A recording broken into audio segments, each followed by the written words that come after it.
Hey friends! My name is Danny and this is Ale and Agony. Welcome on in. Let's get cozy and talk about murder. And it's the Halloween episode! I don't know how I did it, but I managed to get episode 13 on Halloween. That's pretty fucking good going, isn't it?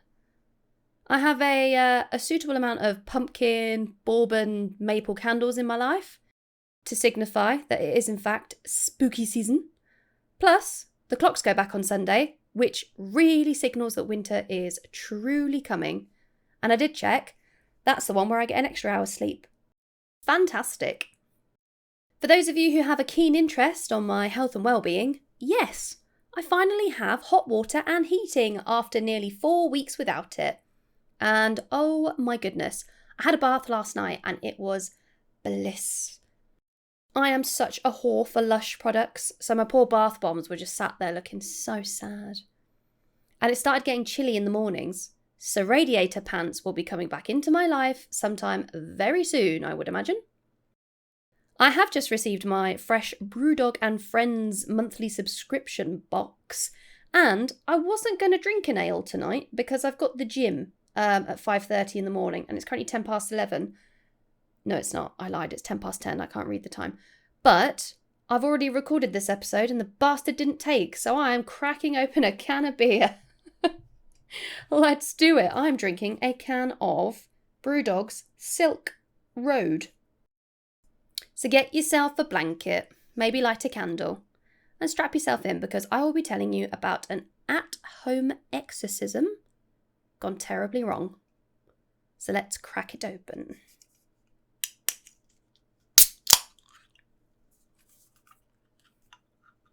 Oh, it smells nice. Normally, I'd start off the case by telling you about the victim and when they were born, what they liked to do, what they were known for, how their smile lit up a room, etc.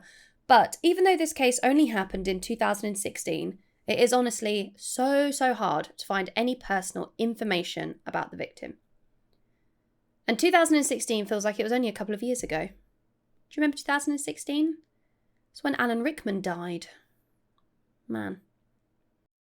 Also in 2016, Kennedy Ife was a 26-year-old IT consultant living in London, and he was one of 6 children to his father Ken and mother Josephine.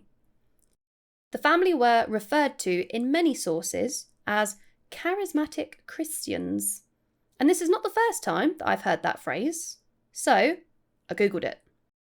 And no, they were not compelling others with their charm and inspiring others through their charismatic ways, as you may also have thought. Charismatic Christianity is actually a way in which to follow Jesus Christ, which allows God to show themselves to you in supernatural ways. So charismatic Christians are more about miracles and prophecies and spiritual gifts. And if you've watched a midnight mass, like I did, the moment when the priest compels the paralysed girl to get up out of her wheelchair and walk around in the name of God is a perfect example of the type of miracle that the charismatic Christians believe in. So the story goes that a week or so before the event, Kennedy had been complaining about a pain in his throat and not being able to sleep. So, right, he's sick, right? He has the flu, or maybe a nasty cold. Well, according to the family, this shit escalated quickly. Kennedy was soon complaining of a serpent-like creature writhing around in his body. He said that he had a snake living inside of him. So this, of course, alarmed his family because this was much more than a flu. Kennedy woke up on the morning of August 19th and he started screaming and shouting out in pain. He said again that he could feel a snake inside of him, and things escalated to the point where he even threatened to cut off his own penis, and another source said that he also threatened to rape a young girl.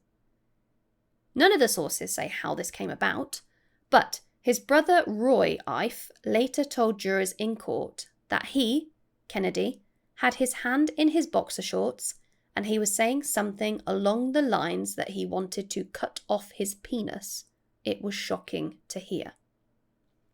So this idea of a snake/serpent living inside of him, could this be some kind of religious reference, do you think?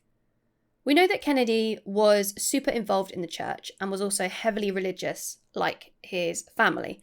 And describing the feeling as a serpent just seems to be very specific, and it does sound like a religious reference to me. Still not sure why he'd want to cut off his dick, though. Kennedy then told his father that he didn't want to go to church anymore. And clearly seeing that something was very wrong with their son, the family decided that the best course of action was to tie him to a bed upstairs, just until he calmed down. And when I say they, I mean Kenneth and Josephine, along with Kennedy's brothers, Roy, Harry, Colin, Samuel, and Daniel, the whole bunch.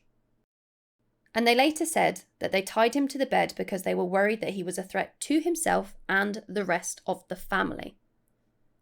After some time, Kennedy appeared much calmer. Their plan had worked. So they recommended he go for a walk with the two of his brothers, go get some fresh air. All was fine at first, but he started to escalate once more and was shouting obscenities in the streets. And I don't know if I've mentioned, but Kennedy's father is a professor, and they live in a very nice area of London. So this well-known professor's son, running around the streets, shouting obscenities and trying to assault his brothers, it's not a good look. So after he attempted to headbutt one of the brothers, they managed to get him home. But when he stepped through the door, he lunged at his dad and bit him. And the family decided that they needed to revert back to Plan A, and they tied him back to the bed. But no police and no doctors were called. The Ife family believed that they could cure Kennedy on their own, and they strongly believed that a dark spirit was within him. Over the next 3 days, Kenneth would be subjected to an at-home exorcism that lasted for 67 hours. His father, Ken, took charge of the situation. He said that they must perform an exorcism to evict the evil spirit from their son. Ken told his sons that they should take turns to use excessive force to restrain Kennedy whilst he prayed over them, and he made a schedule to ensure that someone was with Kennedy at all times. I'm not saying that I don't believe in exorcisms. I'm not saying that at all. What I'm saying is that it needs to be carried out by someone that is a quote-unquote professional, someone that has quote-unquote training in this sort of thing. This family have no training whatsoever. There was a sort of how-to guide book found in the house later on, but they should not be carrying out an exorcism. Regardless of my opinion on what they should and shouldn't do, Kennedy was tied to the bed with cable ties, handcuffs, and rope. And there's no evidence of him receiving any food or water over the 3-day exorcism. But he was left to urinate and defecate in the bed where he lay. So for 3 days, Kennedy was restrained against his will. His brothers were forcing him to remain still, and his father was praying over him to release the evil that had taken over him. Kennedy barely slept during this time, and he was exhausted. And he would often fight against his brother's restraints, begging them to let him go. But whatever he said, and whatever he did, it was not enough to convince his father that he had been cured. And if someone is tied to the bed with cable ties, handcuffs, and rope, is manual restraint also necessary? I mean, to be fair, if someone was literally sitting on me for 3 days, not allowing me to drink or sleep and letting me piss all over myself, I imagine I would start to scream and fight back too. When Kennedy's brother Harry eventually phoned 999, shortly after 9 a.m. on the 22nd of August, he told the operator that his brother had gone a bit cold after feeling dehydrated and a bit weary. And a bit weary is how I'd describe my nan. She's come over, she's left the dog at home. The dog's been at home now for about an hour. She's getting a bit weary, she needs to get back to the dog. You don't say someone's a bit weary when they're literally dying. Kennedy was reported to be struggling to breathe and was severely dehydrated. And if he was thrashing around in his bed and lashing out like they say he was, he would need to drink some water. Thrashing is thirsty work. It was during a prayer and restraining session that the family said that Kennedy had difficulty breathing and believe it stemmed from the ongoing pain in his throat. When paramedics arrived at the scene, it was clear that the family had realised that Kennedy had already passed away and that they were intentionally lowering his body temperature because they were trying to resurrect him. Eep. Colin was seen leading them through prayer, and he was chanting the following: "He is released right now in the name of Jesus. No corpse shall be taken from this place because there is no corpse in this place. We call that name back to the land of the living in the name of Jesus." Family members told the paramedics that Kennedy had been acting strange and was very violent for the 3 days before. And after the paramedics failed to resuscitate Kennedy, Colin then stood over his brother and said, "Kennedy, I command you to rise in the name of Jesus." But it was all too late. Kennedy had passed away. A pathologist found more than 60 separate injuries on Kennedy's body. All were consistent with forceful restraint, and a possible bite mark was also identified. Kennedy's death was concluded as a cardiac arrest, and he was pronounced dead at the scene at 10:17 a.m. So what do the family have to say for themselves now that it's time to go to court? So we have Kenneth, who's 64. We have Josephine, who's 56, along with brothers Roy, who's 33, Harry is 32, Colin is 26, and Samuel and Daniel are both twins and they're both 20. So many people were involved in this exorcism over a number of days, and not one of them thought that this was a bad idea. There's so many different ages involved as well. You've got as young as 20 up to 64. And it was 2016. Not one person thought to Google, signs of dehydration. No one phoned a friend. The entire family were facing charges of manslaughter, false imprisonment, and causing or allowing the death of a vulnerable adult. And the trial took place a few years later in February of 2019. So the oldest brother, 33-year-old Roy, told the court that they did not consider calling for professional help, as far as he was concerned, this was a domestic issue. He told jurors that Kennedy was suffering from a manifestation of a lack of sleep, and he never thought that it was life-threatening. According to 26-year-old Colin, his possessed brother had ranted about the mark of the beast and 666. But, bizarrely, and completely fucking unrelated, Colin also told officers in a police interview that Kennedy was absolutely fine. He was behaving just like himself right up until eating at a Chinese buffet on the 13th of August, which happened to be less than a week before. And that was when he started to complain of a pain in his throat and difficulty sleeping. And by the 18th of August, Kennedy then complained about a seed in his stomach and a python or snake inside of him.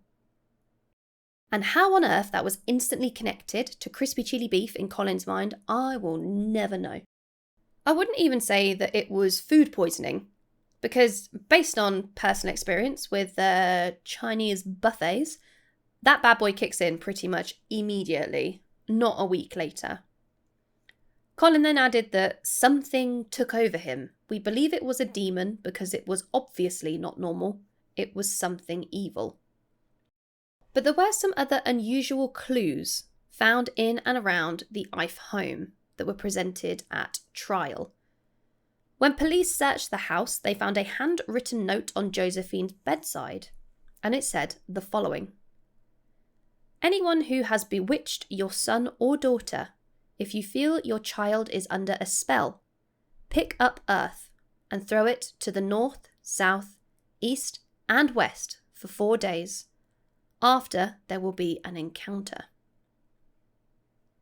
And I don't know too much, but I did have another quick Google, and apparently bewitching is more to do with witchcraft, not to do with demons. So I'm not quite sure how this is related in some way to what has happened to Kennedy. The police also found a bag in the next door neighbour's garden just over the fence.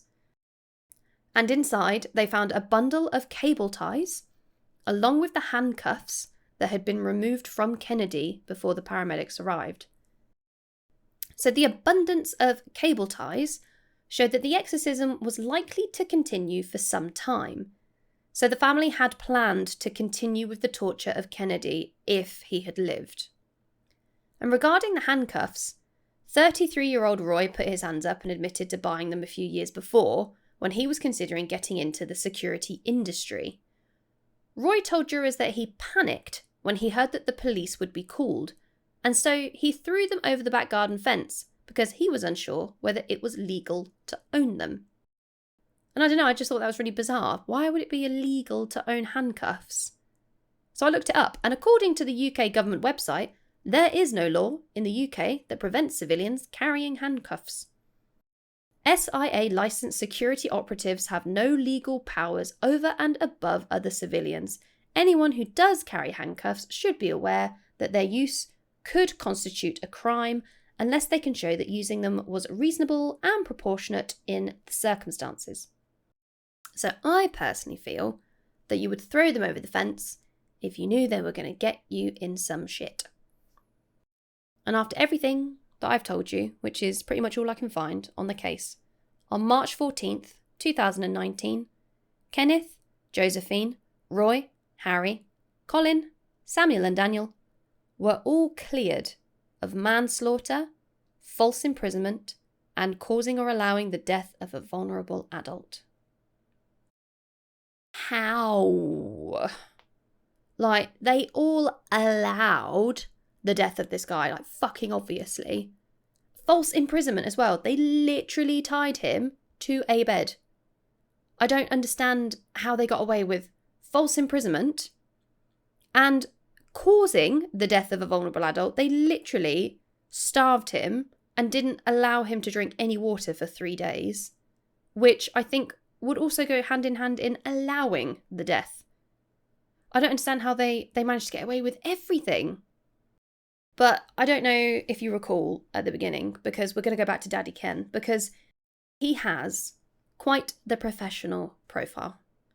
So Professor Ken Ife is a London Enterprise Ambassador. He is a co-chair of the EU Africa Business Task Force Summit Group. He's a senior policy advisor to the President regarding Africa Business Roundtable. He is a lead consultant in the ECOWAS Commission, a lead consultant to the Africa Development Bank / Japanese project, and he's a team task leading consultant for World Bank authorized economic operator. So, quite a lot of titles there under that belt.